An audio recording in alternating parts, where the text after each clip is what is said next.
Hi there, I'm April, and I wanted to show you a little video of me making, for the first time, a lip balm. And I had always wanted to make a lip balm. I've been making lotions and creams and all sorts of other homemade items, but I just wanted to try the lip balm for you today. Now, I've been doing a lot of reading on different ratios, different combinations, and so I'm just going to actually try out a few. Today I'm going to try out the ratio of 1 part solid to 2 parts liquid. And if you could just come over here, I'll show you what I'm talking about. We're going to talk about the solids, and this is the area for my solids, and then later on I'll talk a little bit about the liquids. Now, this is beeswax, and it actually, the way I purchased it, it was in a big block, and then I took my little grater, and I use this for like grating nutmeg, stuff like that, and I just grated that. And this is 2 tablespoons of the beeswax, grated beeswax. Next, I took some cocoa butter, and I just mashed that up a little bit, and this is about 2 teaspoons of the cocoa butter. I'm sorry, I had to think about that. Yes, it's about 2 teaspoons of the cocoa butter, and this is 1 teaspoon of shea butter. And let me show you real quick. I just mentioned the cocoa butter. The way it came for me was like this. Let me just open this up, and I just took a little bit out and I chopped it up. Okay. And my shea butter, this is African shea butter, which comes from Africa, from the tree. It's called the shea nut tree. And let me open this up just so you can see. It's basically the same. Okay.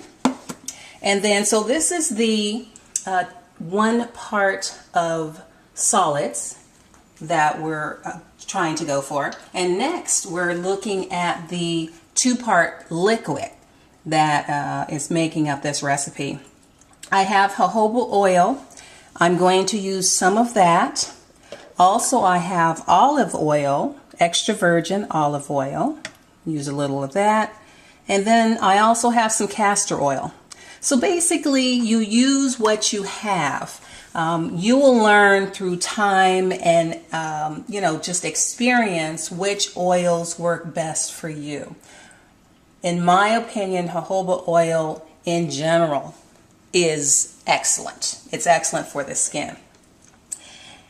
And then also we have some vitamin E oil. It's good to make sure that we preserve our lip balm, keep it fresh. And then last of all, I'm going to put some essential oils in, a little peppermint, and also some tea tree oil. Tea tree oil is a good antiseptic. It's antibacterial, antiviral, and it's very good if you just want to keep things fresh as well. It will do the same thing as the vitamin E oil. It will help to preserve your product. So anyway, let's come over here and put this together.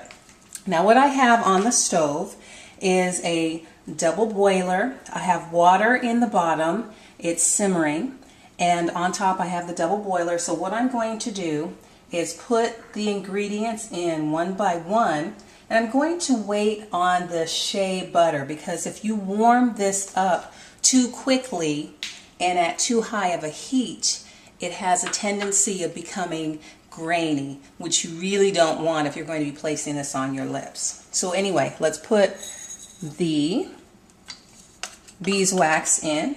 Make sure you get all of that in, and it's going to start melting shortly. Okay. Now, if you don't have a double boiler, you can always take a cup and put your ingredients in. Put it in, instead of the actual the pot on top, you can just use the cup in the boiling or the simmering water. Okay. All right, that's starting to melt a little bit.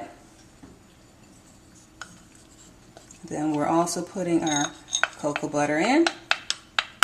Okay, see that boiling? Or that's actually melting. Okay, I'm going to stir that up a little bit.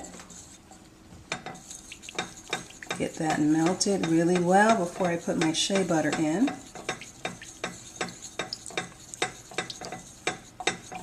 And actually what I'm going to do, now that it is melted, once I put the shea butter in, I am going to immediately take it off the stove and just let it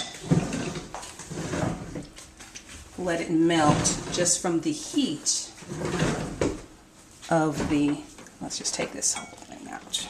Okay, so setting it over here, I'm going to turn off my fire and just continue to stir that. You see it's melting on its own because it was quite hot.